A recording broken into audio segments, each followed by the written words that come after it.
6:30, so be cognizant of everybody's time. We'll get started. We'll start with our introductions. We'll start off. Are you ready? I have one of my constituents. She's a little late, but she's coming to speak. So. And you want to just introduce yourself to some of the folks that may not know who we are. Councilman Derek Spicer, 4th Ward. Mackenzie Joe, Ward 5. Scott Spencer, Ward 3. Randy Atherton, Ward 1. Mike Lester, Ward 2. Andrew Houselog, Public Works Admin Assistant. David Bangy, City Engineer. Eric Seaman, Wastewater Division. Gary Stegman, Transit. Don Fontana, Public Works. Oh, you got it. Brian Molman, City Attorney. Clint Smith, Director of Land Protective Services. Rachel Senzi, Neighborhood Services. Dave Helmick, City Staff. We also have our County Public Works Director as well, Eric Landon. And the mayor is in the as well. Thank you all for being here. Item 2 is the approval of the June 13th, 2024 committee meeting minutes. So moved. Second. All those in favor say aye. Aye. Any opposed, same sign. Okay. Which moves us to number 3, citizens' opportunity to address council committee and stormwater issues. Ms. James, I believe you were here this morning, so if you want to introduce yourself. My name is Jerry Just, James. you can come up to the podium. It's a formality, I'm sorry. Just state your name and what ward that's in. I really don't know what ward I'm in. My name is Jerry James. I live at 209 Redwood Drive here in Jeff City, and I'm here about some stormwater runoff that's escaping the cul-de-sac on Birch, which intersects with Redwood. The curbs are not up to code. There's a driveway approach there that's made out of asphalt that has a low spot. There's extreme, when we have gully washers, I'll call it, when it rains really hard, that will fill up in that cul-de-sac and it is escaping. It's not staying within the cul-de-sac gutter system, running down into my property. I've been up here, I contacted them in April about it.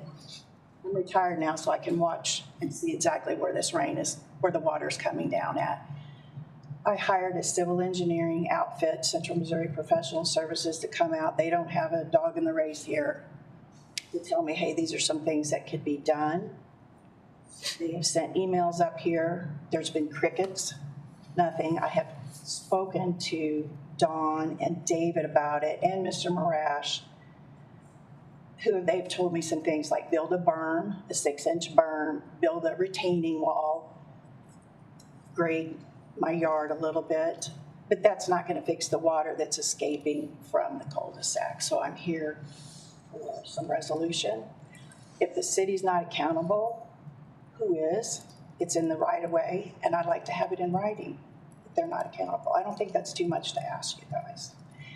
Yes. I'm sorry, we're not able to hear very effectively up here. What was the address and the location of where you're talking about? My address is 2009 Redwood. The water is coming out of the cul-de-sac. There's a horizontal cul-de-sac there, 2011 Birch. And that's all I want. There's no reason that that water should come down that property. It's eroding the hill, my neighbor's hill coming onto mine. And frankly, I'm really disturbed that when people, an outside entity, email or contact you guys and nobody wants to respond. If you're not in the wrong or you don't have, just put it in writing. That's all I'm asking.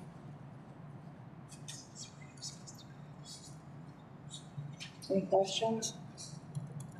The curbs are crumbling, I'll tell you that. They're crumbling in front of my neighbor's house.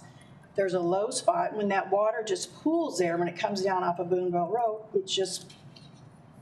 it runs down the hill into my yard. They want me to build a 6-inch berm. I don't have a problem with doing that, but if they're not going to fix all the other stuff, it's really going to be kind of fruitless to do that.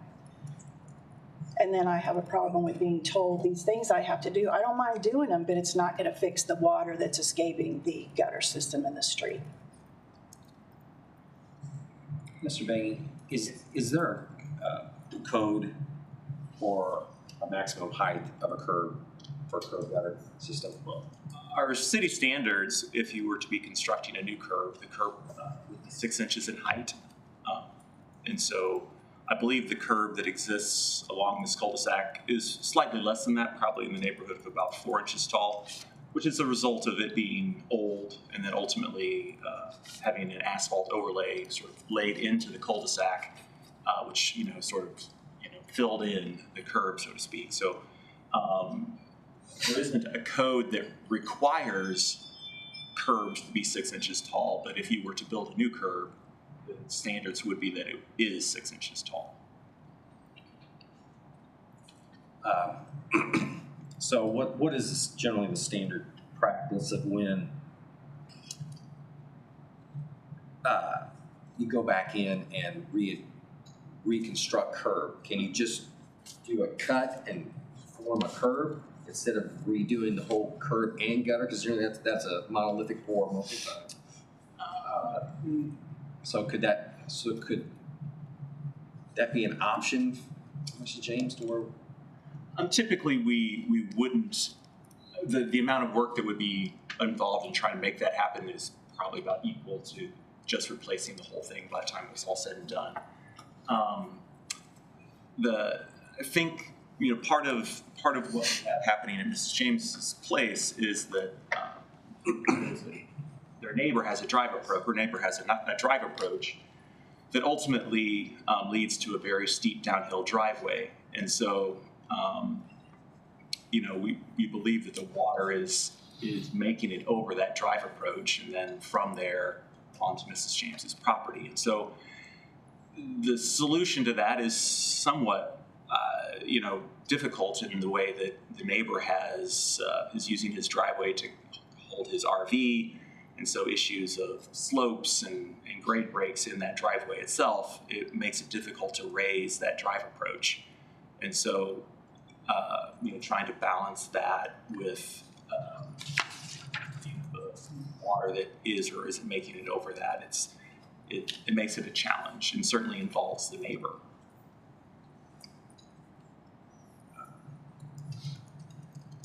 So It's a residential area, it's not binder park for campers, I just wouldn't tell you that, I don't want to hear that. All I'm asking you guys, if you could lay some extra asphalt, something in that, there's a low spot, that's all I'm asking. It doesn't go up over the whole thing, and it pools there. I mean, the last time when they milled it down, it was better, then they built it right back up. That street originally was concrete. But I mean, the water that came down knocked out probably a 4-foot section of their curb after they milled it down, so it tells you how much water is coming through that area. They fixed it, they just fixed it the other day. But if you go look at the curbs, it's all broke up. I don't know, I need help, but I want something in writing from the city. If you guys are accountable or not, I'm here, I'm a taxpayer, and I'm tired. I don't think that when people send something, there has to be accountability and transparency up here. So Bowman, is there a reason why we're not, Yeah, dealing with? so generally stormwater, what we all recognize is that stormwater is kind of everyone's problem. And so you are expected to deal with the stormwater that enters your property.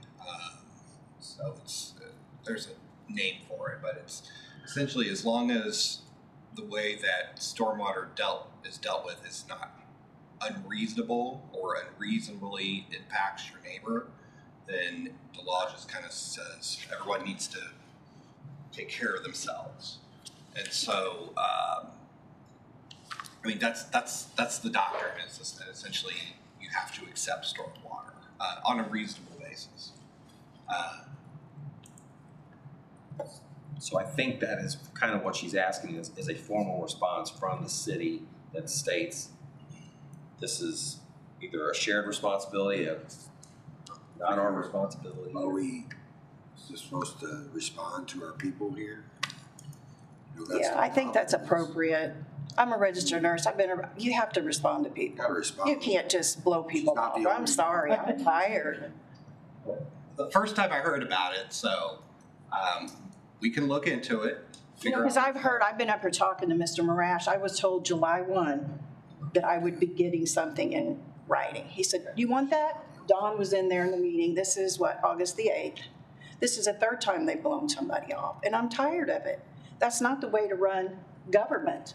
I am a constituent, I'm a taxpayer, and if you guys want to say, oh, well, you're gonna have to deal with it when the curbs are crumbling, the water's running through there, something was grandfathered in, say it. Put it in writing. Somebody has to be accountable for that because I know that they fix things.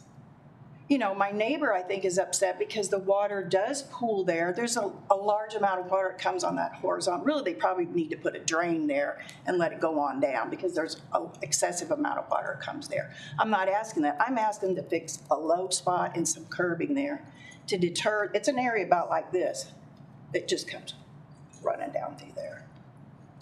He's just the attorney, he's not me. Pardon?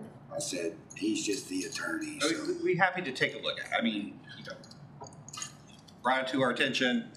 I'm not sure what has happened in previous communications. Nothing. That's why I'm here. So They that's kind come of best out we and can do told at this me- point in time.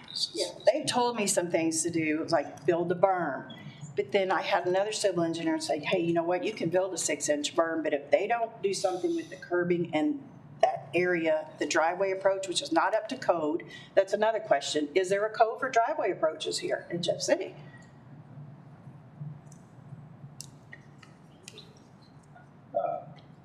Do you want to respond to that?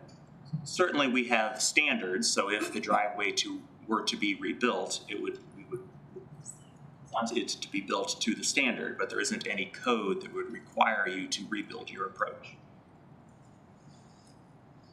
Councilman Lester, is you. Just a question.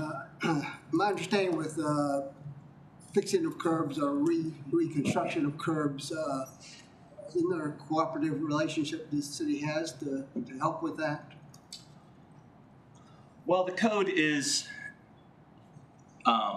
interesting in that regard, in that the way that the code actually reads, it's the homeowner's responsibility to maintain the sidewalk and the curb in front of their property.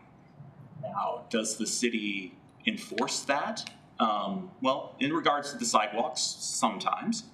In regards to the curb, almost never. And so, but that's the way the code reads. If we're interested in what the code says it's the property owner's responsibility. So, I guess it's an issue. I mean, our staff has been out many times. I think I've been out there twice or 3 times myself. I know that Mr. Marash has been out there several times. Don has been out there several times. So, I mean, to say that the city staff has not been responsive to this, I don't think is entirely true. But the issue is that the water is apparently getting over the drive approach of the neighbor's house.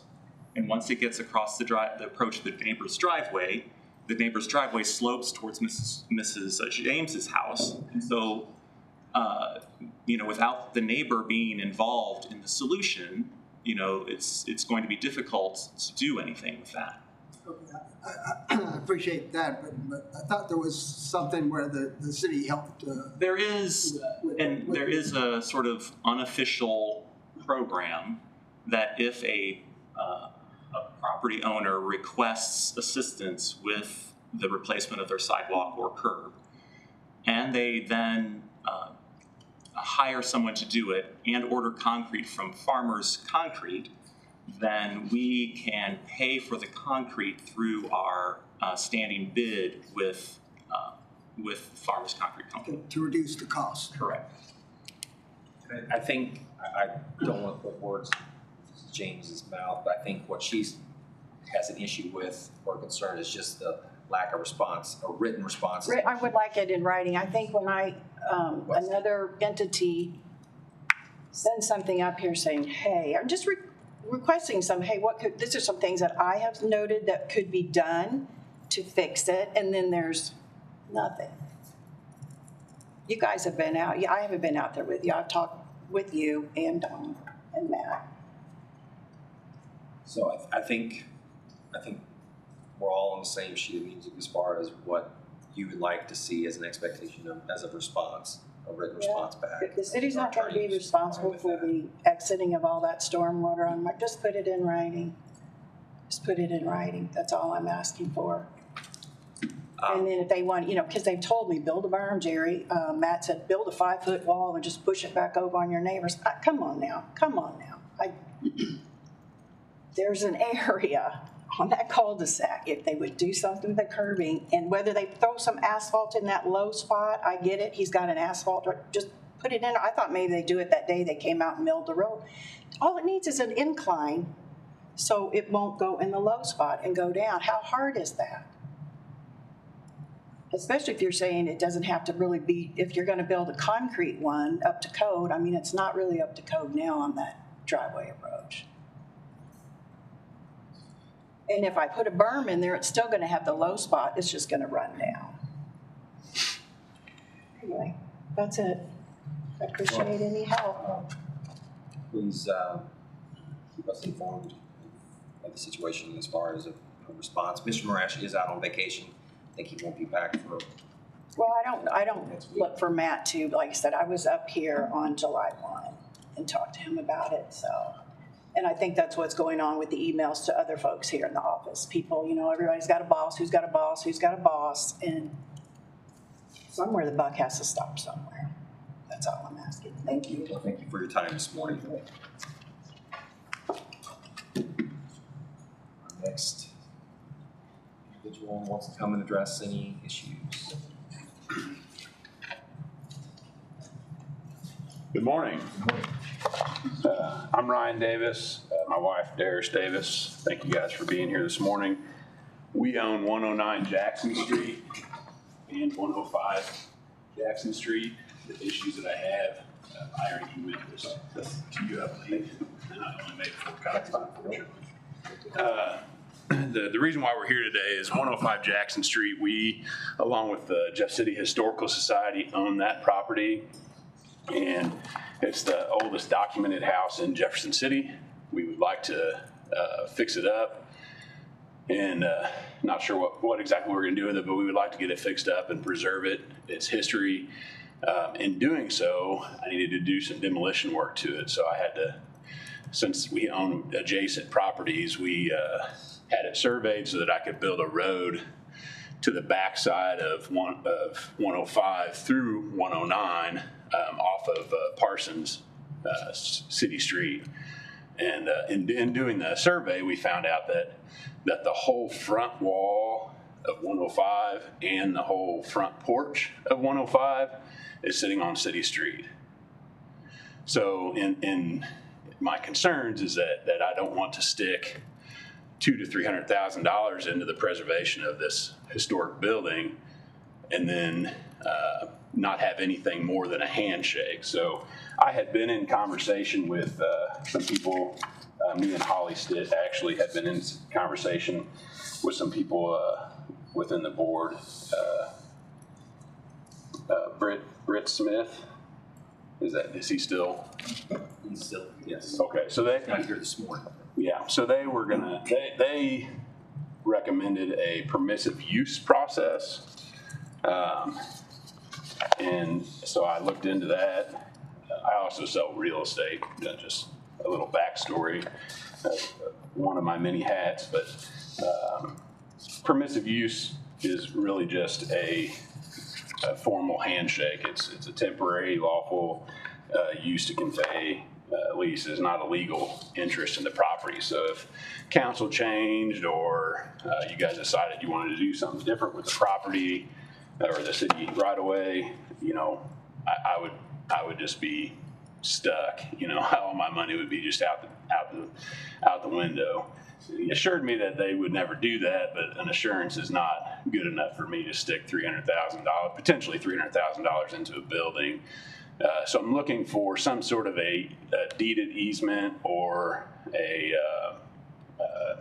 easement by prescription, some sort of a legal recorded document that would allow me infinite use of that property and basically protect my asset.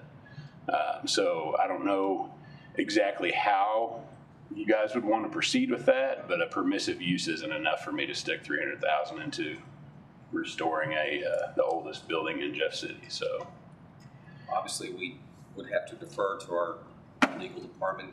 How would we best proceed with trying to accommodate starting some meetings with you and? I've been actually in touch with Holly on this, and staff has identified the permissive right of use. That is how we would deal with this consistently throughout the city. If that is not sufficient for the property owner in the city council, then the city council could it would probably be a right-of-way vacation. I think that's the question I asked, if that was more. it's really not just 105. Like on that side of Jackson Street, our 109 Jackson Street building is the farthest from the right of way. If you go towards Dooley Towers, the next two houses down, I don't know their addresses, but you step off the porch, you're on city property. You step off the porch, you're on city property. And Holly Stitt's property up the hill, right on Capitol, her almost maybe like 4 foot from her foundation is city property. So really, there's not much of a buffer. You know, I know whenever 105 was built, there was probably not any formal streets. So they could have corrected it a long time ago when they did do the right of ways, but they didn't do that. So is this an issue even with the transformational housing 101 Jackson as well? So maybe We haven't seen anything on that from them that they're having. None of their property, none of their building is on the right of way, but it like literally you step off their porch and you're on the right of way. So I mean it seems as if it's wider, and past that it is your all's right of way, but then we're expected to maintain it, keep the vegetation down, all the things. So, you know, if we were to just throw our hands up and be like, all right, city's property, they're not helping us out at all. You guys just take care of it all. We're not going to mow the grass. We're not going to keep it looking nice. Then what would happen?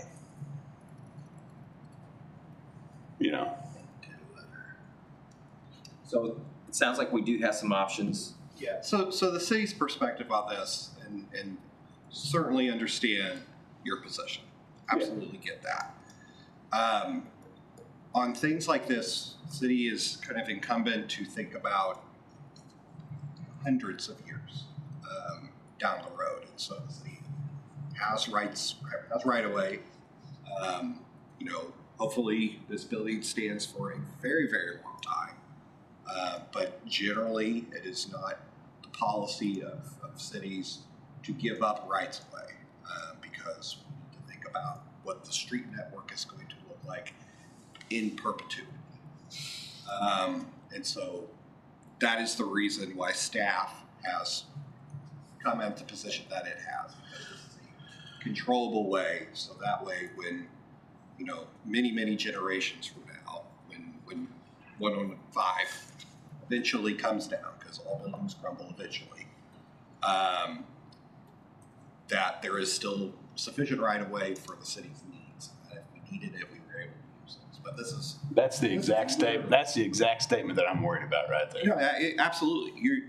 I completely understand your position. And so that is why city has to take that position, because we are not in the business of giving up rights. The city council has the ability to make policy decisions otherwise. And so if the city council's desire to modify that, then that's well within the city council's right to do that. If that's what the city council wants to do, then I would say that staff can then go about taking what the best needs to do so. So whether that be a right-of-way vacation or an easement or some sort of irrevocable easement or something like that, we can probably figure that out. But that's why we have this position. But the city council is well within their prerogative to reverse that decision. So with the existing footprint of the property of the Parsons house, to think down the road, if there was then an issue with tearing down that house, couldn't it go back to its, would there be an agreement that we could establish that it would go back to its original configuration of right-of-way? Probably. So I think there's some area that we could probably look towards an agreement, as long as he owns the property, and if it was ever sold, it would be transferable to the next property owner. But if there is major reconstruction of the property itself, then the conveyance would come back to the city. We could look at something like that. Mr. Davis, is that something that? Yeah, I mean, whatever the solution is, and as former mayor of a small town in Argyle, Missouri, I mean, I'm well aware that you have to do, I mean, it could be opening a can of worms and how many other places that could be looking at it. And you have to do what's best for the community, not just an individual. But you also want people to invest in the town. And if you guys aren't willing to work easily and successfully on any project, doesn't just mine, just any project, then what would bring investors into the town to invest? Like, I don't live in Jefferson City, but I choose to spend some of my hard-earned money in Jeff City in the preservation of what my wife, she grew up in Jeff City, and she wants to keep Jeff City looking nice. And we're trying to do that with a couple properties and a little bit of money that I have, but there's some large investors that you guys choke down so much that they don't even want to put no money into it, you know? So it's hard to build a community and make it nice. We are trying to change some of that. Yeah. But I think there's some suggestions that I have made to Mr. Mullen. He said that they can look into that. Sure.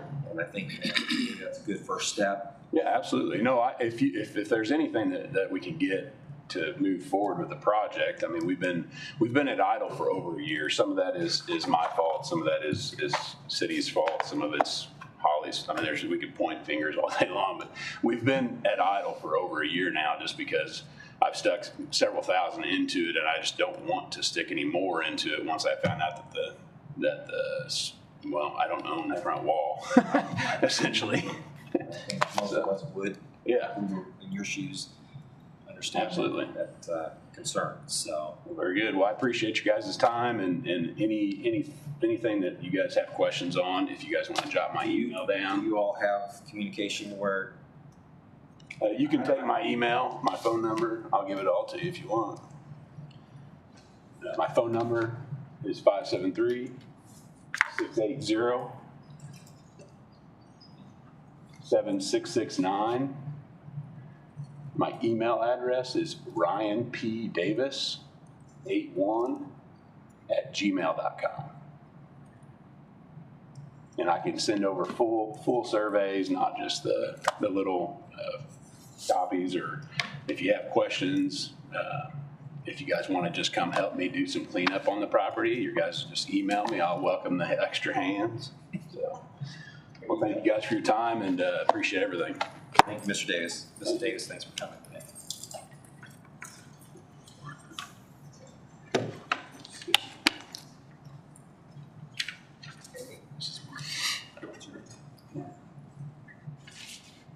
Good morning, Miss Martha. How are you? Good morning. I had knee replacement surgery, so I'm. Take your time. Where's my, yes, there. I have some pictures for you, Gary. And I made some for these. Awesome. Thank you. Thank you very much for being here this morning. You're welcome. I would get in trouble not using my cane. Okay, my name is Martha Kleindienst, and I live on 1520 Timber Trail. And I'm here this morning because I have a neighbor that's dumping in our creek. And I want to talk to you a little bit about the property line and also the flooding that we've had in our area. In 1970, my husband and I bought 2 lots on Timber Trail. One was at 1516 and the other one was at 1520. 1520, we were going to build our dream house, and after resizing several times, we couldn't afford it, so we bought the house. um, at 1520 and built a spec house. And Ray Rowling built our house. And when the concrete was poured, my husband realized that the back corner of the house was right on the property line. And when Harold Krieger plotted those lots, it went back and then it curved like that. And so the back corner of our house was on the property line. So we went next door to our neighbor that was building at 1522 and bought 10 acres across the back, 10 feet across the back and 0 across the front to straighten up those property lines. Okay, now I want to talk to you about the drains. There are asterisks on that yellow sheet right there. There is a drain between 1520 and 1516. In the 1970s, the drain dumped water on the property of 1520 and 1516, creating a large hole that filled up with water, and it was so deep that a child would have fallen in it, they would have drowned. It was very, very deep. So Ray said, well, the city can't do that. They can't just dump drain water on your property. So the city said if we would buy the pipe, they would pay for the labor. And we said, no. Ray said, no, they have to drain that to the creek. So they put in a pipe and ran it to the creek. I think it was in the 1980s, a tornado came through Jeff City. It was overhead. It began to rain so bad that you could have floated a canoe on our street on on Timber Trail. And so all the water that came from Cedar Hill, Cedar Lane, and Beath Drive and down Cedar Hill Road, that all dumped in the creek.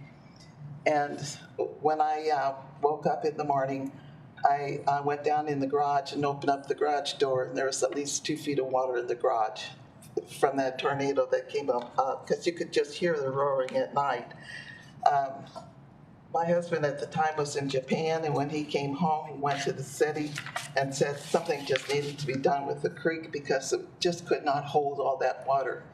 The city came in with some kind of machine with a chipper and took that creek bed down so far that when my husband stood in, I could barely see the top of his head. And so that really helped out a lot. Then we have the development behind us on Cedar Ridge. And again, all that creek water came down. The water was drained down in the creek. So far, so good. No, so far, it's been good and no issue. But then there was a development off of Route C in Beef. And here again, all that drainage came down into the creek. And they had some type of, I don't understand the engineering part of it, but there must have been a reservoir where all the water accumulated. It wasn't set low enough. And so we had a tremendous flooding. It came across Cedar Hill and into the creek. Our neighbor on the corner, Bear Horses, they were flooded. The water was so forceful that it took down Reed's fence, Mayfield's fence, and even moved his his shed that he had. And everything was flooded. The people that are at 1522 Timber Trail, when that house was originally built, they had to put in, the rock is so hard that you can't dig down, and they put in an above ground pool, and they filled it in with dirt around it. And so the chances of them getting flooded is very slim because the backyard is built up so high. Okay. Over the years, the neighborhood has changed. The younger people have moved out, and older retired people are moving in. We decided we were going to sell our lot next door, and we did to Kramer's. And when we did, we straightened up that property line because it was just crazy. At Christmas time, I invited the neighbors in because we had gotten so many new neighbors in the neighborhood, including Guy and Johnny LaVelle, who bought 1522 Timber Trail. The first thing I noticed that they had taken down the chain link fence, which you will see there. And they were putting up a privacy fence. If you'll see on the pictures, there's a lot of growth behind the fence. Now it's gone. When they start taking down the chain link fence, all that is gone. You will also see a big brush pile back behind that chain link fence, and that's where, when they cleared everything out, that's where that brush pile went. And then also, there was the steps that came down from their property in between the two houses, and they must have jackhammered up all those steps, and they filled it in with dirt. You'll have to check with the city, but I think under that mound of dirt is a sewer cap, you know, like a cap that they put over sewers. That, I think that's covered up. If you look, you might realize that it's under the mound. You'll have to check with the city. And at first, I guess I didn't realize that guy was dumping stuff in the creek. And then when I finally did, I did contact the city. I don't know if it's on their record or not. Then the next thing I knew, the front yard was being held up by a wall of railroad ties. And next thing I knew, they were gone. So I looked, and sure enough, he dumped him in the creek. And I went to the city and told the city what he was doing, and they said they needed pictures. So then the next thing I knew, I heard some clanking in their backyard. So I got in the car and went around the block and parked in front of the neighbor's house. And sure enough, here he came out with a wheelbarrow. And he was dumping whatever he was chipping out of his backyard in the creek. I contacted the city because they told me that they needed pictures.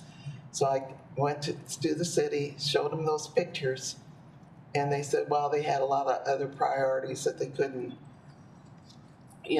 address it right now, that they would send him a letter. When he was working on that retaining wall, I was talking to him, to Guy, and he told me he was going to jackhammer his driveway up and throw it in the creek to keep it from washing. I said, you can't do that. And so I told the city about that. I think that they did go and talk to him. And I talked to him, and then he told me that our property line wasn't correct, and I said, yes, it is. He said, I had it surveyed. And so I went to the city, and I showed them the plotting that we were given originally, and the city said because Krieger's never registered with the city, they couldn't do anything about it. But when he found out that our property went further towards his property, he could quit cutting my grass. So now I said, the only way you can get to your backyard is coming over my property. And I said, you don't have the decency to make 2 lawnmower swipes to cut my grass. I said, we've lived there for almost 50 years and never have cut the grass between the 2 properties. But anyway, we tried to do what we could to get along with him. And so a couple of days ago, I saw him. I saw the tree branches down again under the pear tree that had grown up. I went inside for a few minutes, and when I came out, they were gone. And I did see him come out, and I talked to him, and I said, hey, you can't be dumping in the creek. I said, it's going to cause flooding. And he became very angry with me. He says, mind your own business and stay out of my business. And he says, and stay away from me. And I said, if that's causing flooding, which I have had so much experience with flooding in our neighborhood, I said, it is my business. And I said, I am going to go to the city. And I haven't seen him since. But I would encourage my council people to go between the 2 houses of 1520 and 1522 and see all the brush. Well, you can see it in some of the pictures that I've provided. All the brush that has accumulated back there. He just keeps dumping, and I guess the city keeps sending him letters, and he ignores it. And but I think, I give him credit. The privacy fence that they put up and their backyard is a lot better than the chain link fence. And he does keep his yard up, and but he's just not a friendly person. People in the neighborhood will wave at him. He won't wave at you, and barely speaks to you. Todd Mayfield is such a wonderful person. He said, we've tried everything, to hold a conversation with him, and he just ignores us. But I don't know exactly, what to do to correct the situation. I think Councilman Spicer. So, Mr. Becky, are you aware of any of this? I'm not, no, unfortunately, this is the first time I've heard any of this. This is, been going on for quite a while. And every time she calls up here or sends something, we tell her they'll send a letter or, what is, one second here. So, what's the chances of, instead of sending a letter, somebody driving out there, checking the creek, because, we've had issues with that before, people dumping stuff in the creeks, and flooding, and, over the years here, a letter, letter only goes so far, but, I'm sorry, Derek, I can't hear what you're saying. No, I just said a letter only goes so far. A Yeah, lot of people get letters, they probably just tear them up and throw them in the trash, instead of driving out there. I wanted to give you guys an opportunity to hear her first before I go knock on his door, Right. I think Don has spoken, perhaps. Yeah, I'm the one that wrote the letter. Yeah. And then, I actually was out last week and talked to him too. Okay. But yeah, the city, that channel that Mrs. Kleindienst is talking about is on city right of way. And the property line is kind of right at the edge. But it's very grown up, and so when I ask for pictures, because if I'm not there, we're trying to document what's going on with pictures and the dates. But in speaking with him, he says he's not throwing material in the channel, but it's just it's a tough situation. We can't be there all the time, but when I have been there. I've communicated what the code is. I've given him a copy of the code, but if you're not there when he's in the act of throwing stuff in, it's awful hard to for if he says, well, it's somebody else that threw it in. How do I prove that it wasn't him? She's got a few pictures of, yeah, I'll give you my set of pictures that you can see. But dumping it in there, so. Yeah. My son pointed out to me the other day too, and I never thought about this, that with those railroad ties, I don't know how big they are, but if they wash down and they get across the drain pipe down by Satinwood, and then if it comes in straight, it's okay, but if it gets like this, and all that debris is coming down, that's even going to cause more issues, because Satinwood gets flooded all the time down there because that creek runs there and then behind you. And even though it's on the creek bank, it's like a roaring river when it rains. It's real, and if that gets caught up and taken down, it's going to create an issue. If I can just ask a question for clarification and understanding. We have, I call them inspectors, that go out in neighborhoods on a daily basis. And if they see grass a certain height, they'll immediately post something. Why couldn't those same inspectors, I know it's kind of under your division, but it's still a code issue to where you don't have to have a lot of expertise in stormwater to realize if somebody's dumping illegally in a creek, that could be an enforceable action. Kind of not place the total burden and responsibility totally on you, but we already have people out in these trucks, and we could put that on a kind of like a hot sheet, so to speak, and say, hey, if you could, go by there, Right. So we're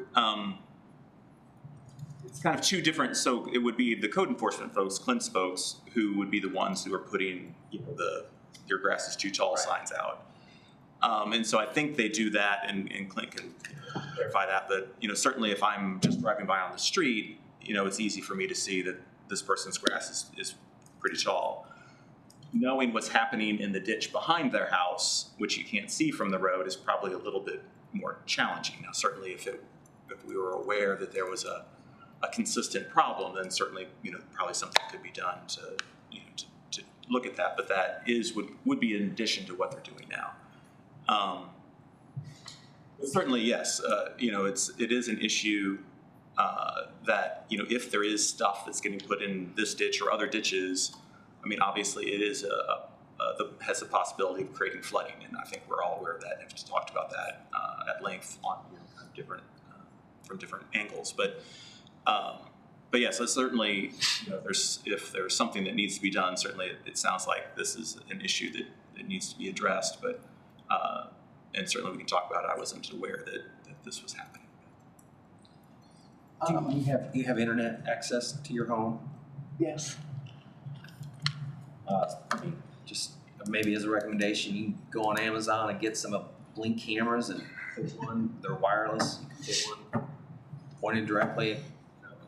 Yeah, he's got cameras all around his house, so you could always. My son's a big fan on that. I'll have him put it up, but there's not much left there anymore for him to cut down. Because he's already cut everything down. But yeah, I could. But grass clippings, that's a no-no as well. I mean, so. Yeah. Something else I want to bring up to you too.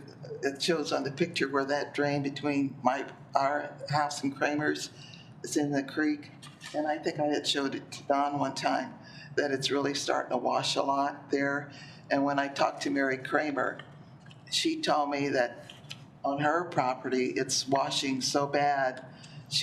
We've got a lot of big cottonwoods in our area that she was going to have them cut down, but then she said, I know that root structure needs to be there, but she said it's really washing. And Don said it's hard to get to our issue because of the fences that we have up. But you might want to talk with Mary Kramer. She's a widow now, and I told her to contact the city.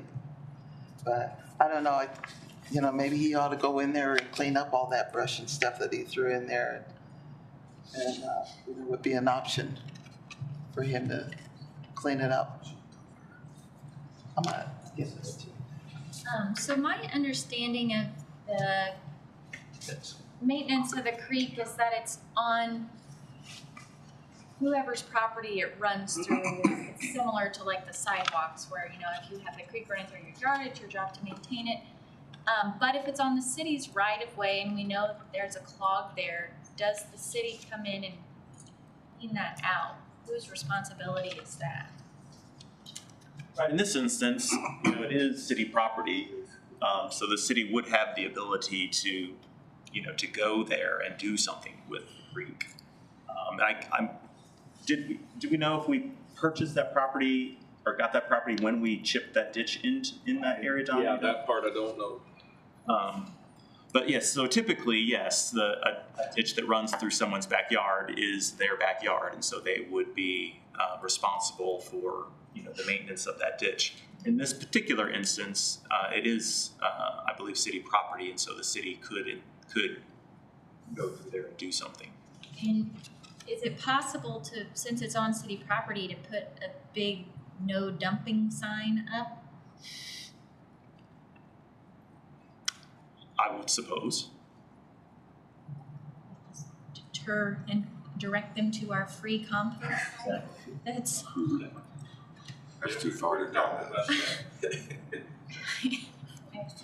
But the fact is that needs to be, it's an eyesore, and when we send letters out, are they registered letters to where they have to sign for them and we know that they have received? Sometimes, yeah, I normally don't start out, if it's a resident, I normally don't start out with a registered letter.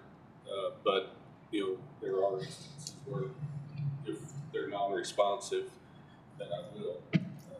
But, this guy, Mr. Laval, like I say, he's responded to me and you know, so I haven't, he knows what the issue is and what the concerns are. And, you know, it's not like some of them that just completely disregard every attempt at contact. And, you know, the really cagey ones, they won't sign for the letter if, you know, they know it's coming from the city. If you don't sign for it, it's never delivered, and, you know, eventually it comes back to the city. So. Hey, Don, have you went back to the creek to put eyes on it? Yeah, so I've been back there several times, and, you know, maybe if, you know, it'd probably be good to take several of us, go take a look at it. Is that possible that we could do that? Kind of see, just so he knows, regardless, this is not acceptable to be done. Well, and that's, when I was there last week, I said, you know, this is almost, I hadn't spoken to Mrs. Kleindienst, but you know, I said, generally, you know, at some point the council's going to be involved, and, you know, we talked about this last week, so looks like the council's involved. We just want to save issues down the road too, and, you know, especially if it's a city right away. Make sure we keep it. Ideally, we would all, you know, walk this when the leaves are down, when you can really see, because it's very grown up, and it's just, it's tough to see everything, but at this point. But, you know, the issues now, so, you know. Well, if we could try to set up a time or something, I'm willing, you know, I would like to go over there and see myself. I was just waiting on you guys. I wanted Miss Martha to come in so everybody understood what was going on. And would like to get this addressed, and, you know, so don't say it causes headaches down the road even more. So We probably can't help with the relationship with the neighbor. I wish we could. I know, it's really kind of sad that neighbors. I mean, if you can't. And you went through some significant expense of actually. thank you for Oh, you're doing welcome. that. I want to mention too that we, on the back side of our property, we had put up these pear trees all along. You know, because we knew that the development was Cedar Ridge was being developed. And I have an individual by the name of Jerry Siebenek, you may know him, but he comes in and trims those trees for me all the time, and he's always hauling those branches off. You know, and along the creek sometimes there's some brush that grows up. Matter of fact, I have to have him come this fall and clean all that up. And he always hauls it off. You know, so we've paid lots of money to have people haul instead of throwing it in which would be so convenient just to throw it in the creek, but we've walked that creek and we know the flooding that and the hang-ups of tree roots and stuff that things can get caught up on. But, okay, thank you for your time. Martha, thank you so much. Oh, you're welcome. Appreciate it. We'll be in touch. Okay, thank you. Anyone else in the room want to speak? I have a question about the city's right of way. How many feet is that? In which instance? Like over in my cul-de-sac area. The issues, the area is like 2 foot from the curb there. I'm just asking, what is the city's right of way? It varies from place to place, but we could look to see what that is in that particular instance. Generally speaking, I would probably be comfortable in saying it's somewhere in the neighborhood of 5 to 8 feet from the back of the curb. It might be slightly more, maybe as much as 10. Would that not maybe fall in the city's responsibility on that? I mean, they're telling me all these things to do, but I mean, I don't, if it's the right of way, I think there's an issue there. Just asking. Second thing, did you guys institute some sort of tracking system when people call up here with complaints and stuff? Have they got that instituted where they can follow up? This was an issue 2 or 3 years ago. I was just curious if they ever did that when people call in and say, hey, so I heard her say something about letters and things. Did they do that? That's the second thing. Third thing is, who is the code person about the driveway approach that can tell me that that driveway approach is up to code or not in the city's right of way there? Who would that be? Well, again, there isn't any code that would require a driveway to be any one way or another. We have city standards that if it were to be built Okay, again. same standard then. Right. Because that's when Central Missouri Professional Service sent that out and said, hey, these are A, B, C, D things that we see as wrong. One was milling of the street, which they did. They took it down, fixing of the curves. Asphalt went back up. The curves still are deteriorating in that driveway approach. And those are some things in that response that we never got anything back. You know, when they were saying, hey, whose responsibility is this? What can be done to prevent that water? So there's a standard, there's just not a code. Correct. That standard would be for new construction. So if it's already existing and it's older, it would be if they rebuilt it, that would be the standard that they would like to see it rebuilt to. So we'd like to see it rebuilt. The city, if they were to rebuild it, but there's no code that enforces if you have an old driveway, you have to bring it up to code. But Bert Smith's not here right now, but, so what he did to try and mitigate older driveways is, a street division will supply the concrete if a person wants to bring their drive approach up to the current standard, if it's not. Would they do asphalt? Uh, Would they fill that low spot in on the asphalt? Right, yeah, that I can't answer. Could we figure out that, have an answer on that too, in that response to? If there's, if you don't mind, would you mind taking a piece of paper, writing those questions down, and submitting them directly to Mr. Bain before the meeting's over in that way? Yeah. I don't want this to get lost. I think it's self-explanatory in the first email that was sent here back in May from the civil engineer, so those are some things that were brought forth. Okay. Moving to item 4, new business. A, supplemental appropriation from the wastewater enterprise fund. Mr. Seaman. Thanks, Mr. Chairman. So in at the April Public Works and Planning meeting, I talked about potentially reappropriating some money. We had gotten a first drawdown from Department of Natural Resources on our big loan of $1.2 million. So looking at some of that money so we could continue to make progress on projects this fiscal year. So the highest priority would be to replace an aerial sewer out of Militia Drive. This was a situation where debris floated down when the creek was up. It occurred in May, around the same time when the situation on Franklin Street happened when the trash truck threw the pavement. So we don't really have another option other than rebuilding this aerial pipeline. So it serves I guess it would be the commercial area partnership parkway that is marketed for commercial growth out there. There's one customer there. We are keeping them in service, and Bartlett and West is working on a deep foundation pier replacement. But we'd like to program about $160,000 to do that. So that would be our top priority.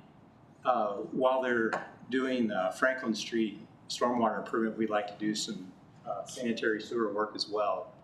And then we'd like some more money for cured in place on the existing contract. We can do about 3,000 more feet of sewer main with $160,000. We do owe the school district about $10,000. They replaced a manhole with a new building trades and cosmetology building on Jackson Street. So we need to reimburse them for that. We'd like some money in contingency for the Westview project. It's, we've got obviously the construction contract's going for that, and they should be starting, it'll be like the week of August 19th. And then at the corner of Boonville and Route 179 is the big erosion project, so about $240,000 for that. So the reappropriation would be $970,000. We had previously reappropriated $225,000 for that construction project for the phase 1 sewer out there. So this would be, I would ask if we could go to the August 19th meeting for the first reading. One quick question though, do we have some preliminary cost on Northwood Drive, potentially for the sewer extension there for? Yeah, so I guess that could be done in phases. So on the east side, I think we looked at, that would be at the top end, it would be about $200,000 just to make the sewer available. And then to get both streets, Northwood and North Y, that would be an additional $600,000. There's a lot of rock excavation and not a lot of density, so that's an expensive project, to get going. So it looks like maybe progress could be made in phases, and maybe we can go look for grant money and things like that to help out, because it's obviously a huge amount of money to serve that area. Just kind of wanted that on the radars because there's been some redirection and focus from within the neighborhood on that issue. So, so you're asking for an action item for us to support this in principle. Yes. To take to full council. Chair would entertain a motion. I move this forward to the council. I seconded him. Roll call vote, please. Wilson, Aye. Joe. Aye. Lester, Aye. Spicer, Aye. Spencer. Aye.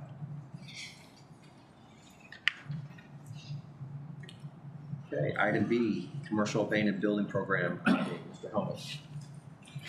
So I'll go ahead and cover that real quick. So we're bringing this back in front of the committee. This was at the previous meeting of the committee. Generally, we presented the materials there and the text changes that we're presenting. At that time, there was direction to go ahead and make one revision, so we did revise the code that's in front of you today to reflect a $1,500 registration fee for that. During that time, we also took the time to do an evaluation with the exercise of actually looking at what we believe the costs of administering that program is. So we included that in the report. It's probably a little over $800. So our recommendation at this time, though, since $1,000 is a little closer to what probably we'd actually be spending to basically administer that program, $1,000 would be our recommendation. So the code in front of you right now has the $1,500 as requested. Based on our analysis, we feel $1,000, and after speaking with city attorney on kind of how that administration fee should be really set, we think that's probably the better recommendation this time. So, but that's happy to answer any questions. Mr. Mullen can answer any questions as well. Okay. So it says on memorandum here that there's a $1,265 that it reaches. So we're only asking for $1,000. Well, it evens out, because for residential buildings where crime activities do not occur, the 800 something number, and then where crimes do occur, it's the 1,200. So basically that's where he's going for, right? That the 1,000's the happy medium in the middle. More or less, yeah. 800 we think is kind of the standard. In instances where we have seen activities, it can get up to around that 1,200 mark. given that the standard, kind of I think the general cost would be around the 800, with it sometimes spiking to 1,200. That 1,000 is a little more in the middle between those two figures. Some of the legal activities that have to be abated, and we do have costs associated with that. Some of that is then recaptured in the administrative fee for abatements, which is approximately $250. So that is also captured in another manner.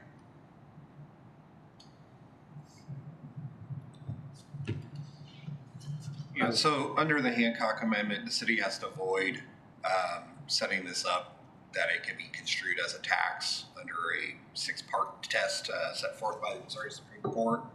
And we feel pretty confident that we would be able to defend it under that test at $1,000, at $1,500. That gets a lot more dicey. What about 1,200? To say that every situation is the spike is hard to justify. Very comfortable at 1,000. 12 is. I think if we had like a 2-room building that was abandoned and we came after it for $1,200, I think that the general public would see us as being quite predatory on that. So. Well, this only applies to commercial buildings. Commercial buildings only? Yeah, this is just the commercial fee. I think it's worth adding too that we don't have a commercial abandoned building program right now, so there is a little bit of uncertainty on what that cost could be different in the future.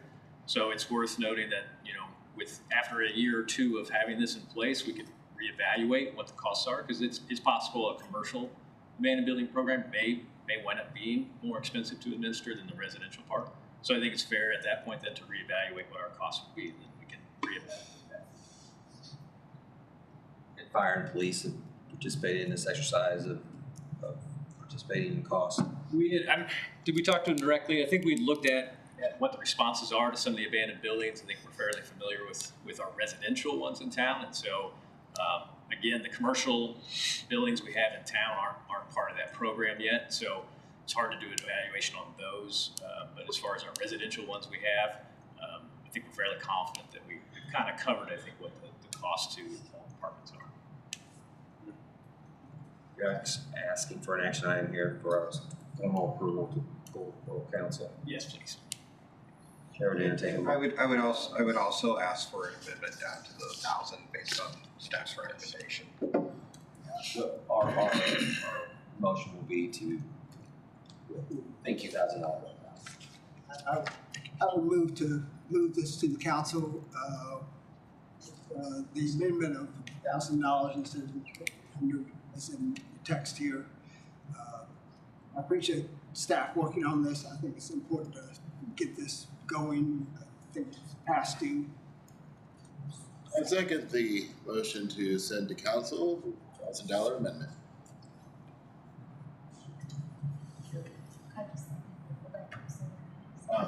You can go on the record as seconding. We seconded at the same time. The acoustics in this room, you can't hear anything. We have a second. Roll call vote. Littleton. Aye. Job. Aye. Lester. Aye. Kaiser. Aye. Spencer. Aye. Okay, moving to item C, right-of-way acquisition for roundabout at Creek Trail Drive. Mr. Bainey. Thank you. Some of you were on the committee back in March, some of you were not. So at that point in time, we had discussed the possibility of acquiring some right-of-way to move towards a set of roundabouts at Stadium and at Creek Trail Drive. And so the property right on the corner at the time was the property that we were talking about, this little sort of outlot that had been held by the owners of the subdivision but had been recently sold. And so we began working with the new owner to talk about the possibility of purchasing part of that property. And so here's just kind of a close-up of what we were looking at in terms of that set of roundabouts. And so again, the property in question is this corner right here. So when they originally submitted the plan for the project, it was what's kind of shown on the right or the left-hand side. And so you can see, the building footprint right here. And so that was projecting into this kind of purple area, which we were looking at as needing for the roundabout. And so in the last months, they have gone back with their consultant and basically flipped that. So the building is now back in the back corner with the parking lot out in the front, which basically allows for, generally speaking, that area that we were looking for that roundabout. So with that, we believe that we're in a position to be ready to have a contract with with the owner to purchase that property and move forward with the purchase. So in many ways, the committee had voted to move forward with this back in March, and this is more of an update that actually the plans that we had hoped would come to pass have actually done so. So if there's any questions, I'd be happy to answer them. I think you covered it. Item D, Water Street emergency repair. That's you as well, Mr. May. Yeah, so we have up on Water Street, which if you're not familiar, this is the piece that's kind of up, looking out over the river right next to the Missouri River Bridge. And so several years back, it was back in 2000 and, can't remember the year, 2008, we were began noticing that there were some issues with the roadway, and that was up in this area. There were basically some slope failures in this upper section of the road. And so it was actually getting rather severe, and in 2011 we did a project that actually replaced or actually built a retaining wall of sorts and actually stabilized this first 200 feet of the roadway. And so what we have now is sort of a continuation, unfortunately, of that failure that we experienced on the upper section of the road. So these are pictures kind of in the lower section of the road, further to the east. And so you can see, again, some failures. We're having, basically the slope is falling out from underneath the street, and this is kind of caving in. You can see that there's, quite a few stress cracks in this asphalt. Again, we believe because of the subsidence of the slope. And again, you can kind of see it more obviously here. And then we have another patch down here that was kind of looking to, address the same issue. So it looks as if we're experiencing, the problem that we experienced on the upper end of the street, we're now experiencing on the lower end of the street. And what we have done in the immediate time frame was to restrict the trash trucks essentially from using the street, trying to reduce the weight that we're putting on that street in order for it to perhaps deteriorate slightly more slowly. Ultimately, if this road is going to be able to continue to be used, we'll probably have to do the same sort of project that we did on the upper end on this lower end. When we did that back in 2011, the cost for that project was $108,000 with price increases, et cetera. And this section being slightly longer, the costs would probably be at least 75% higher than that, probably in the neighborhood of $200,000 or so to get this fixed. So at the moment, there really isn't any funding identified for that. Is this an immediate threat? Certainly it's not a good situation. Certainly folks are now being asked to haul their trash cans various places in order to get service from the trash company. As far as just regular vehicular access to the street, we are still able to get passenger vehicles back here. So again, it's an issue. It probably doesn't need to be solved today, but certainly it's an issue that would need to be addressed at some point in the future if we were to keep access to the backs of these properties. And again, just somewhat informational unless the committee would like to give some further direction as to what they would like to see happen. What funding, obviously we have some contingency funds, has that been identified? We haven't discussed funding within the except but for those funds.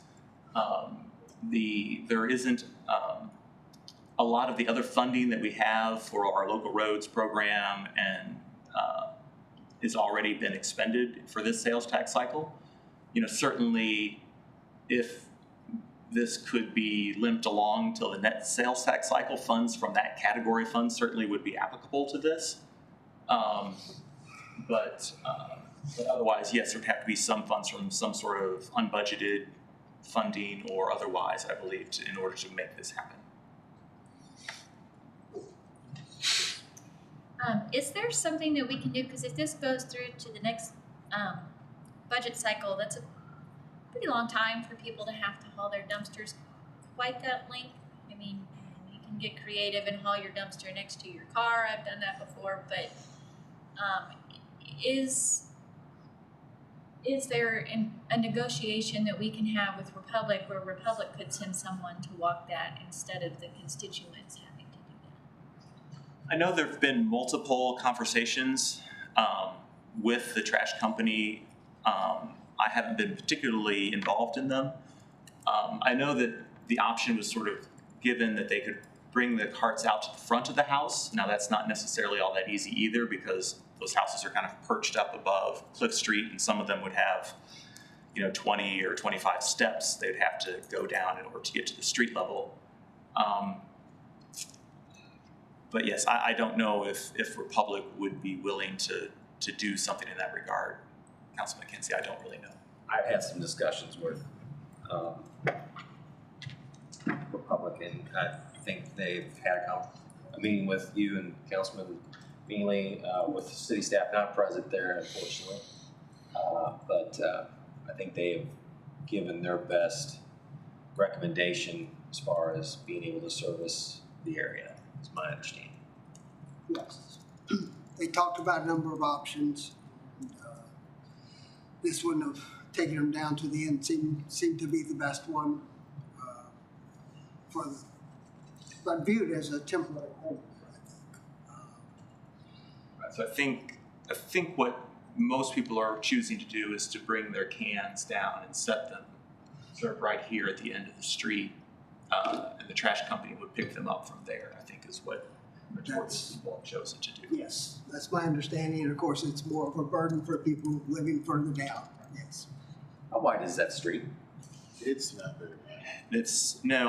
When we did the project on the upper end, you can actually kind of see in the photo, this actually is narrower because ultimately we had to narrow the street in order to get the retaining system in. So this is probably 11-ish feet wide, maybe 12. It gets a little bit wider as you get down this way, maybe as much as 14, maybe. But it's going back with a concrete street. I don't know. When we redid it the last time, we came back with an asphalt street. So that would be a decision that we'd have to make as we move forward. I've heard various comments about what was done last time. Is that still holding up well? It is. It actually seems to be working quite well. And unfortunately, one of the holes that you saw in the picture is right here, right at the end, right where we ended the project last time. So where the project happened, the road is still fine. Just beyond the end of it is where it's begun to fall apart again. So I would have to think that the solution that was implemented last time is actually working as we had hoped. That was done in 2011. Still not a lot of age on. No. So.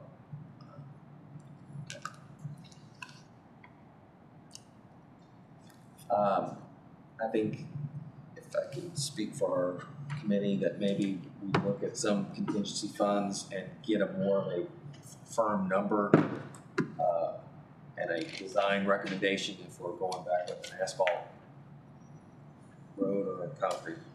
Right. So I think when we did this last time, we actually hired a consulting firm to do the design of the improvement, simply because there's probably some geotechnical work that needs to be done. We need to understand, where's the failure plane of this slope. So is it 3 feet down? Is it 10 feet down? So I think we'll need to have some information about the characteristics of that slope, so that when we build ultimately it's going to have to be some sort of retaining structure.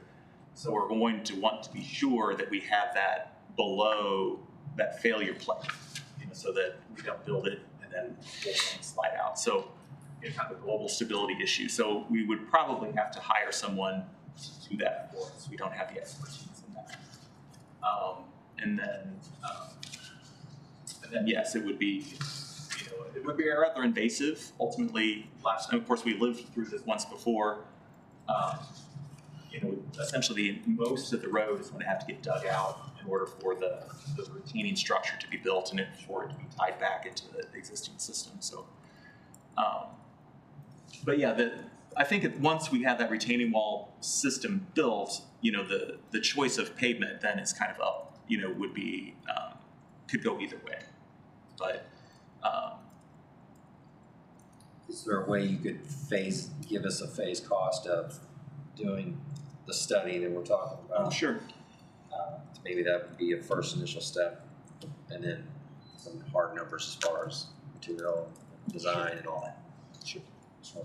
As far as that engineer, that bluff's sitting right above Union Pacific. I wonder if some of their engineers have already kind of done the work, or if they'd be willing to assist us financially in that and study portion of it, because it does directly affect them, and we want to make sure that it's done right. Perhaps.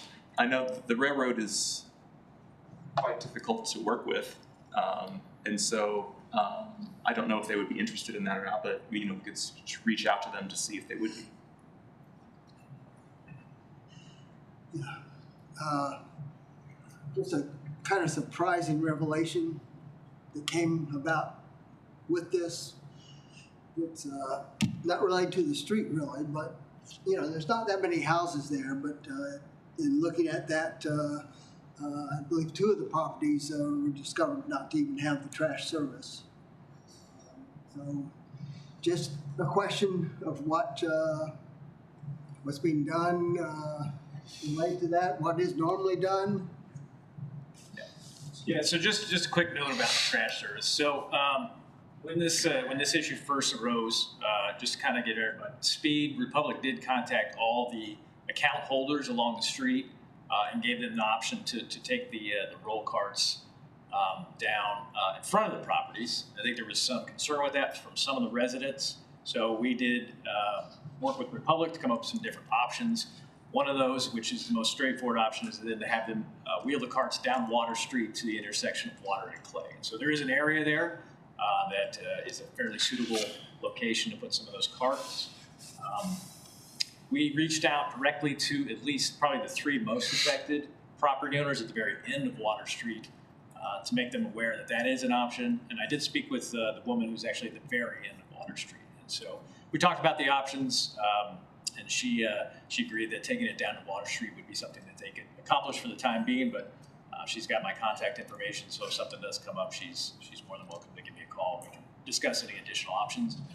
We did visit out there, I think Wednesday, their trash service is, Tuesday, trash service is Tuesday there.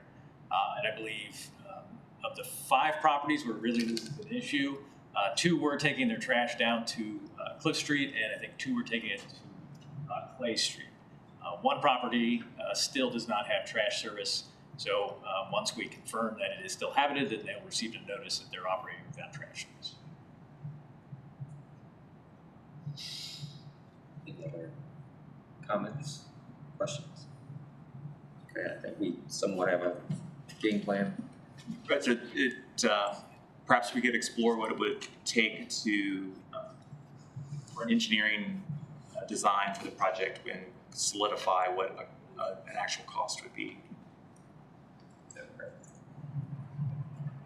Very good, thank you. Do we need a motion for that? It's just kind of a staff. Just real quick though, with our current relationships with our engineering firms that we use on a more weekly basis, is that something that's in the wheelhouse, or are we going to? No, it certainly would be within the capabilities of local firms. Okay. Thank you. All right, moving to item E, City County Cooperative Projects Agreement. Yes, so you have in front of you, or in the packet, a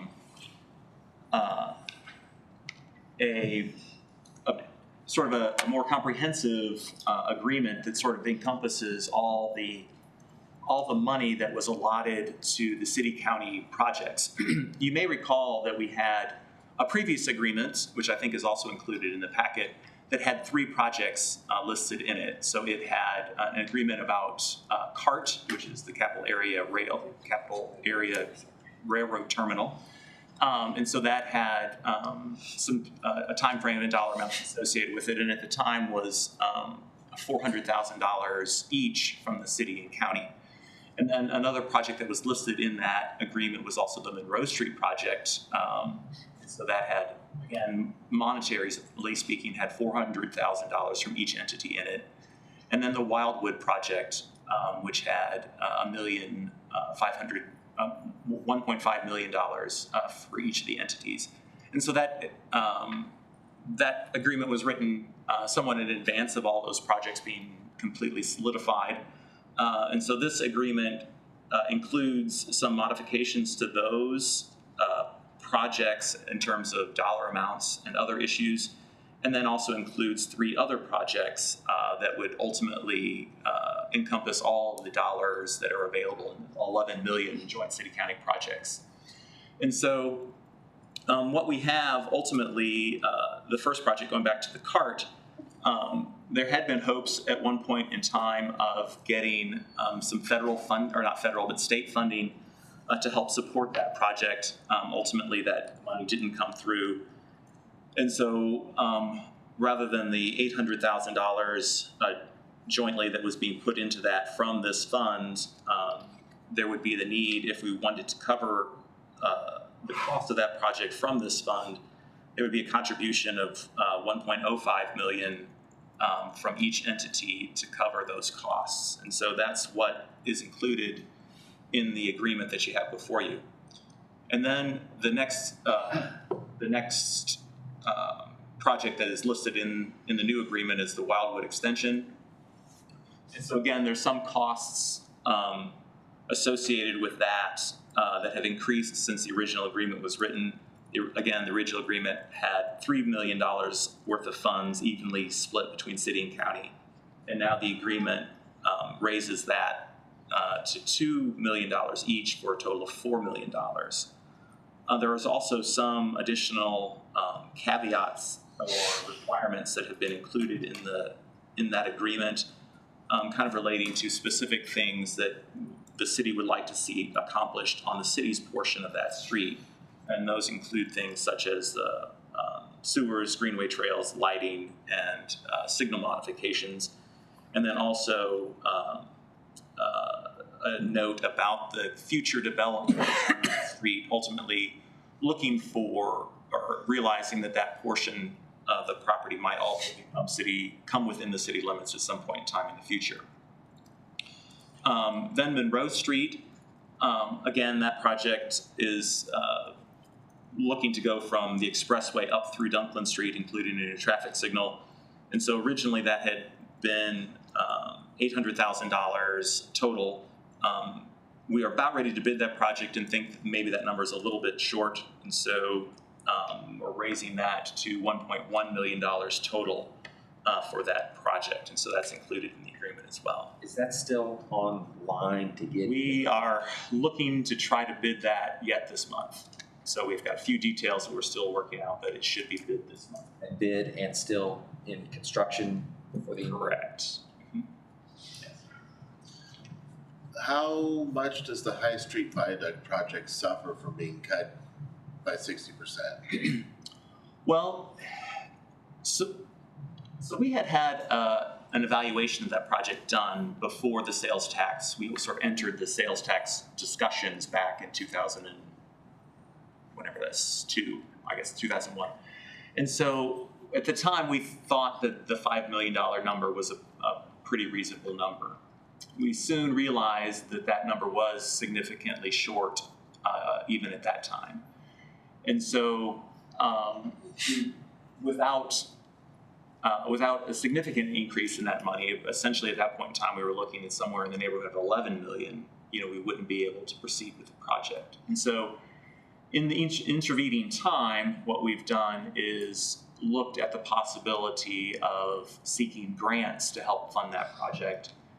and the $2 million that we have there currently, along with some non-ARPA money that the city has in it, we believe that we would have enough for the match for a grant to build the project. And so certainly we're relying or hoping for a grant to cover the most of it, but ultimately there's enough money left in this scenario to cover the match that would see the project built. So again, without a grant, we were still very short and would need to do something completely different anyway. And so the $5 million wouldn't have gotten us started regardless. And so we have enough money, and currently we're actually about to enter into the sort of a final design contract with Bartlett West to do the final design for the project. And so we're actually looking at using that $1 million of non-ARPA funds to fund that design. Is certainly not going to take all of that money, but so that can move forward, so that when and if the grant comes, we have the dollars to match it. So on a side note of the viaduct, we've already put weight restrictions on Water Street. We're probably pushing this project out another between 2 to 5 years possibly. I think we really, really need to consider putting weight restrictions on the viaduct of city buses, fire trucks, over-the-road trucks, heavy. I think I tried to achieve that 2 years ago before our second repair that we encountered.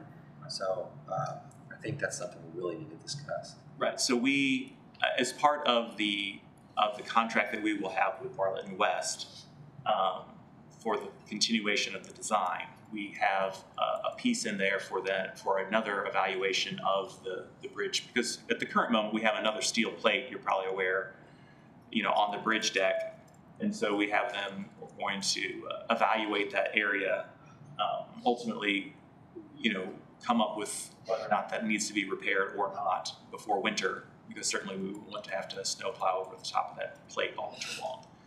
So, that could be broadened into a wider evaluation of the overall strength of the bridge, and certainly that could be something that's looked at as part of that process. That is in close proximity of the repair that we did. It is actually almost immediately on the opposite side of the street, the other driving lane. So that is somewhat concerning.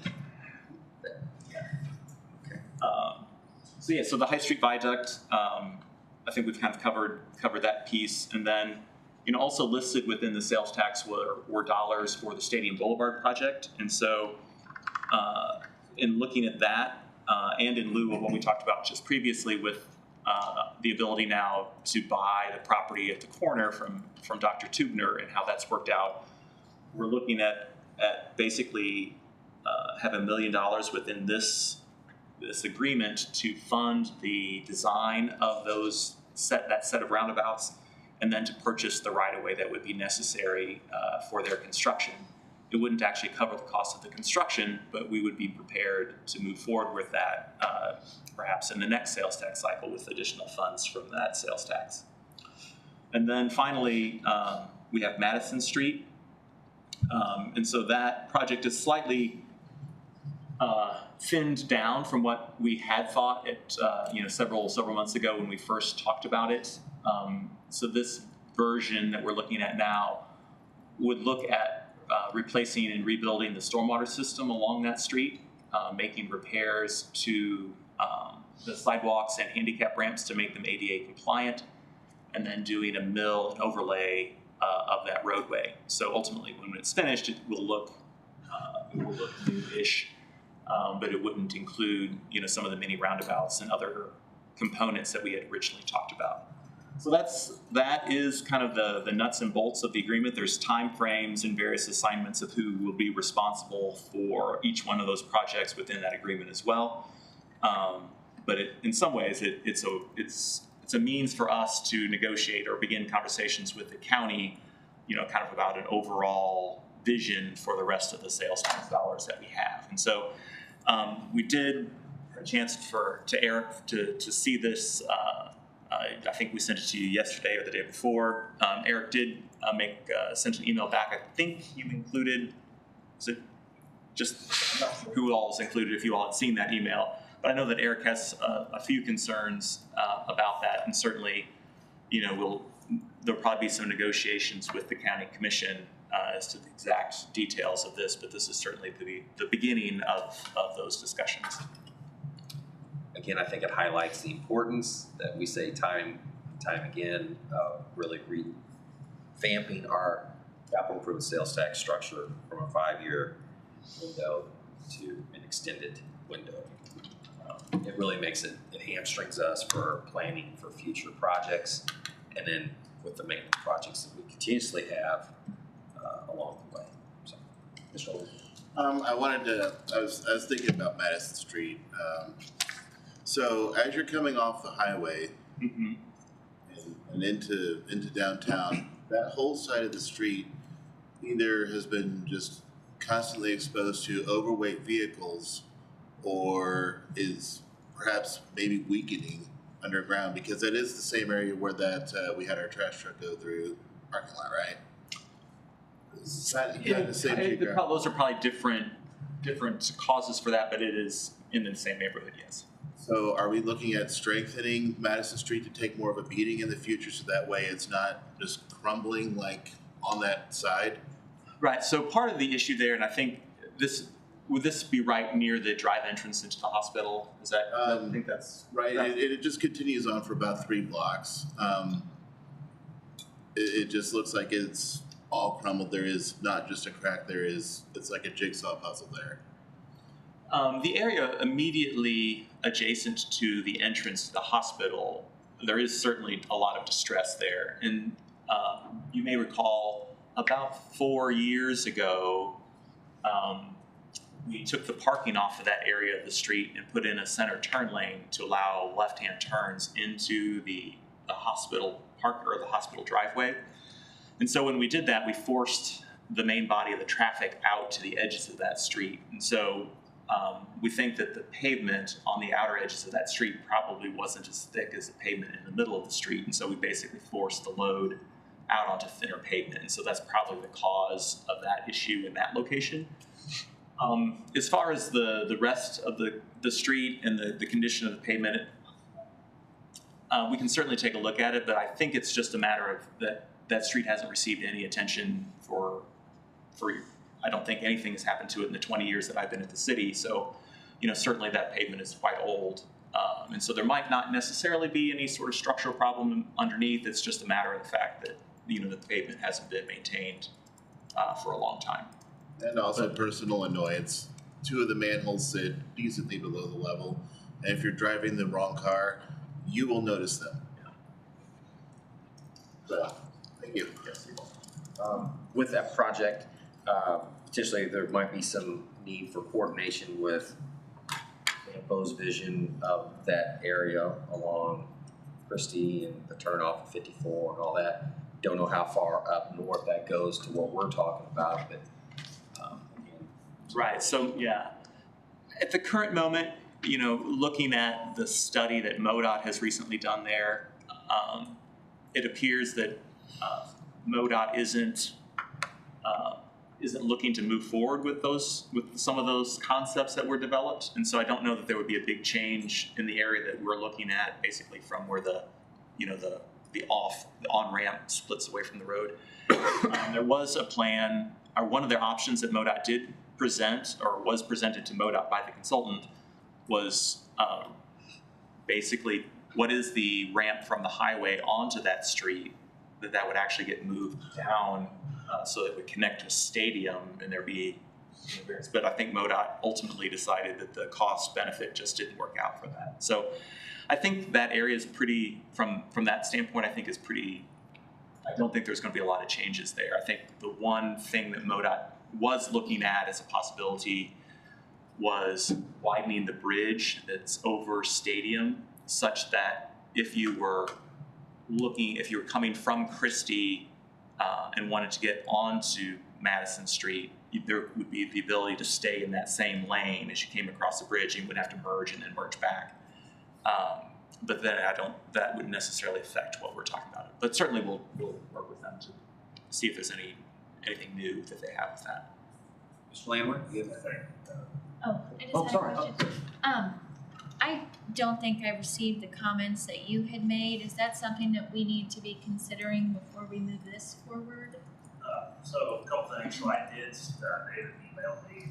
You want to come to the podium just so that our mics I can. can't hear you. Sorry. David did email the agreement to me yesterday. I looked through it quickly, got back to him. There's a few things I know the county commission's going to want to weigh in on. So that's normal in this process. Wildwood Drive, it is scheduled to go out for bid first part of October. So we have to have this thing agreed to and ready to move on by then. So that would be the target date. I don't see a problem with that, but we will have to negotiate. That's not the right word. Discuss a few things to make sure we're all happy with everything. So yeah, I don't see a problem with it though. So, any questions for me? No, again, we appreciate the cooperation between our two entities, really making our community obviously better. So, thank you. So the action item for, Certainly if the committee is comfortable with us and with Eric, showing this to the county commission, to begin to get their feedback, certainly I think that's something that we could move forward with without any particular action from the committee. But if you wanted to make something formal, you're certainly welcome to do that. Make a motion to move this forward. Call vote, please. I'm sorry, who seconded? Councilman Okay. Spicer. Sorry, I didn't hear you. Oselton, Aye. Job, Aye. Lester, Aye. Spicer, Spencer. Okay, any old business, other business to discuss? Okay, moving to 6, some reports from Ms. Sensley. Item 8, quarterly neighborhood service grant update. Sorry. Good morning, Rachel Sinzi, Neighborhood Services. I'll go through updates of some of the projects that we've been working on since April, which is the last time we reported. And they're not in our packet. No, I did give you handouts, Okay. and Angie, I gave you that one right by David too as well. The first project I wanted to update you on is the Community Revitalization Grant, which is connecting MSP to the surrounding neighborhood. We did put out the RFQ for the River Market design, and we received 7 proposals, and so staff are currently reviewing those proposals and plan on meeting next week. The Community Development Block Grant Disaster Recovery Program, as you have had 2 developers come forward for the multifamily that's going to be paired with the low-income housing tax credit. Those disaster recovery proposals are due to us August 18th. We're continuing to work with those 2 development teams to make sure that they have the strongest applications possible to then go through Missouri Housing Development Commission's LIHTC process, which those proposals are then due September 18th. So we're really stacking on top of each other. The awards for DR and the LIHTC combined will be announced by MHDC in December. We're also... And sorry, to Sure. clarify, both those proposals that, the most recently, the Wildwood Canyon that council approved, they are requesting CBDGR funds as well, but we are shifting some dollars to the multifamily unit designation line so that they are in excess of. We will if we need to. That Wildwood Canyon proposal is including the infrastructure funds in support of new housing development. So the different pots of money are flexible. When you take it through the MHDC process, DR funds are DR funds. They don't necessarily care if it's multifamily or infrastructure. So we've been working with the development teams as also just to make sure that they're hitting that sweet spot of funding requests. And then if both projects get awarded, then we will have to go through a shift of funds that'll include a public hearing process. But then we'll have that justification to move the funds. Okay, I think some of us, and obviously the developers, were kind of concerned. There's 2 of us presenting. How's the dollars going to Right, the total pot is there, and it's important to remember that we don't want to have internal competition within our city. We're competing against the other MSAs. We want to beat out Columbia and Springfield, and some of the other cities that would be competing for these funds as well. Thank you. Sure. We've also been working with the Capital City Housing Task Force on a housing strategy RFP, and that'll give us kind of a better playbook to go off of when trying to implement some of the strategies that were identified in the housing study. We're also working with our awarded project, Stronghold Landing. They're currently in their environmental review phase. We're hoping that construction can start this fall. We were shooting for September, but it's looking more closer to October at this point. But their project is going through their review process.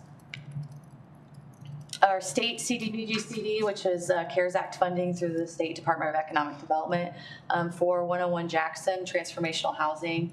We are currently helping them procuring on their behalf. So we are, next is the asbestos and lead-based paint abatement of that facility. We went through pending contracts. You'll see that at the next council meeting for the lead-based paint abatement. The asbestos abatement contract is under the threshold. You all are receiving administrative costs for the handling of this. And I know staff spent quite a bit of time. Are our administrative costs in line with what the time that staff is dedicating themselves to this? Never, but we do receive, so it was 4% plus $10,000. I want to say this was about $36,000 of administrative costs for the total, and then we split that out based off of staff time and how much time we're working on the project. So we do get funding from this. I get that. I just want to make sure that we are covering our staff time, but you're saying most time it doesn't cover the staff. Well, I mean, combined with all of the funding that we have and the administrative funds that come with it, we're operating a 4-person division on about $98,000 from general fund. So, that's a pretty good turnaround. I guess I'm not explaining myself. The time you're dedicating to the transformational housing, the time you're spending on that, is your time being covered for the administrative cost portion? I mean, the bulk of that? I mean, if you break that down? I would say if you were doing this project alone, no, but because we've got so many other resources that are available, it comes out pretty positive on the city side. Thank you. Sure. Excuse me. Yes, sir. Can I just back up just a little bit? Just a question about the housing strategy RFP. Mm-hmm. Is that going to come before this body? I sort of thought it was going to come maybe today, but they were planning on coming in July, and then the July meeting was canceled. So we spoke with City Administrator Crane to say, do you want us to wait or do you want us to keep pursuing? And he said to keep pursuing. So we've been working on a draft. We did have, as you probably know, a little bit of a challenge with the rental inspection component of that housing strategy. So we're meeting with, I think next week, with some of our community stakeholders to see if we can get that component worked out before we come back to this body and work on submitting that RFP. Thank you. Sure.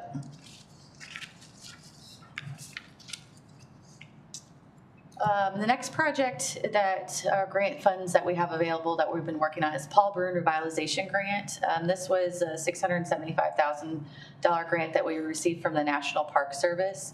We sub-granted to originally 6. We had to deobligate 1, so we have 5 historic buildings that we're sub-granting to property owners. This one at 114A East High, which has the subway in front of it. This is one of our sub-recipients. We held a pre-bid meeting yesterday with contractors or proposed potential contractors that are going to bid on TPO roofing system, tuck pointing, some of the facade repair, and then if there's funding available to restore the historic storefront. Brownfields is another type of tool that we use a lot. but we don't talk about that much, so I'll kind of give a rundown. Brownfields is a program that we utilize through the Department of Natural Resources. They receive an EPA grant to basically give people and municipalities a better understanding of the contaminants that they may have on some of their vacant sites or vacant buildings. We use this a lot to do phase 1 and phase 2 environmental site assessments, and that includes lead-based paint and asbestos inspections. Doing this provides potential developers and redevelopers access to brownfields tax credits, in which they can get tax credits for 100% of the remediation of their environmental contaminants. Some of the projects that we've done this on behalf of include Simonson, 101 Jackson, which we just talked about, MSP, the Conference Center site, and then the Mulberry properties, which used to have apartment buildings on it. We demoed using CDBG funds. It's in a floodplain, it's flood restricted. There's not a whole lot you can do there, but it's an entire half block of the city that's currently vacant and owned by the city. During COVID, we went through a local foods, local places process with EPA, USDA, and Lincoln University. And just to kind of try to work on our food deserts and some of our underserved populations, which springboarded into utilizing that site. It's floodplain restricted, so we can't build it there, but what we can do is do kind of an urban garden. So we've leased with Urban Bean Counter, and they are currently planting food there, and they'll have a partnership with Building Community Bridges to distribute that food. One of the other projects that we participated on that we briefly talked about, but it's kind of coming to fruition, we work with the Chamber of Commerce and other community stakeholders to create for a Jefferson City, Cole County child care plan. Community priorities include, expanding access to child care, also supporting the businesses and the nonprofits that provide that child care, and see if we can foster a collaborative approach to solve some of the challenges that we're experiencing in our community. This is Jefferson City and Cole County specific. Received a grant, I think one of 7 in the state, to work on this plan. Some of the data is coming out, so I wanted to share that with you. Plan's not completed, but the data is starting to roll out. Childcare is a workforce issue. This is how this process initially got started through the chamber. 76% of employers state that it is a problem for them. And then 100% of employers state that they've had to deal with employees that have had childcare issues across the board. Families lack access to childcare. We simply don't have enough services to provide. If you are living in Jefferson City, Cole County, and you have an infant toddler, 67% of you will find a spot. So we're under on the ability to serve. Pre-kindergarten, 4 to 5 years, only 80% of the kids get served. Now that we have the pre-K, we're sitting pretty solid there, but we really struggle with the infant toddlers and the 4 to 5 year old pre-K. Also, cost to families. So national standards, they want you to have a 7% cost burden if you have childcare. That would put your affordable cost level at $4,335 a year for childcare. If you take our median household income, currently families are using 20% of their income to pay for childcare, and that's if you have one child. If you have multiples, it's obviously higher. Also, on the business side of it, there goes that affordability where you have the $4,335 a year. If you have an infant or toddler and you're trying to provide that service, the actual cost to that daycare facility per infant is over $19,000. So we've got a business model that no longer works, and the affordability factor is not there for families. So we'll continue working with those groups on that situation. We also talked before about our Ripple glass bins. All 4 have been repaired, completed, and are back online. And that is my update. I'll be happy to answer any questions. Any questions? Thank you very much. Moving on to item B, quarterly building permit and business license report. Mr. Smith? I have to offer my apologies. We had a little snafu with pulling that data together, so we'll get that finished up here this week, and we'll email that out to the commission members with the permanent building. Apologies on that. Got a little new staff working up on that, so it's came up. All right. Item C, quarterly sales tax project. Status update. Yes, so there was two documents in your packet concerning that. There's not a large number of projects going on at this time. Certainly we finished up our crosswalk project. We've got our lining project that's going on, lining both stormwater and sanitary sewer pipes. The News Tribune demo and the rehabilitation to the parking garage are kind of the main projects that have been going on over the last couple of months, but I'd be happy to answer any questions. Any questions? Chair would entertain a motion to adjourn. Oh, can I ask, I should have asked under old, I guess, but just, can we have an update? I know we closed for East Capitol Properties. Did we get bids or proposals for all the properties, and just an update on where we're at and when we can start reviewing those? Sure. So the bid did close last week. Staff's compiling that, and those that will be reviewing that should be receiving some information on that pretty shortly. So.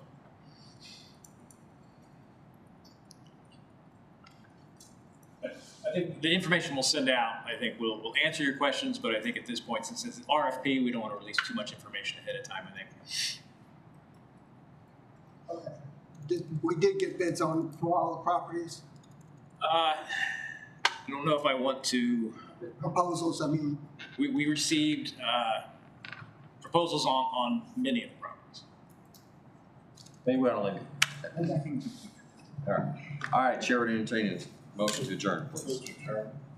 Oh, sorry. I guess we should respond to that. Mr. Crane and I talked about that. We're probably going to ask for a special meeting of council to pull the group together to review those within the next couple of weeks. So I think when he gets back, we'll talk on Monday. We bounced around a few days, but we've got to get something out of the council. The plan is not to do it at a regular council meeting, to have a special meeting of council and the two invitees. Okay, I appreciate that. Thank you. I would move to adjourn. Sorry. Motion to adjourn, say aye. Aye. Any opposed? You can stay here.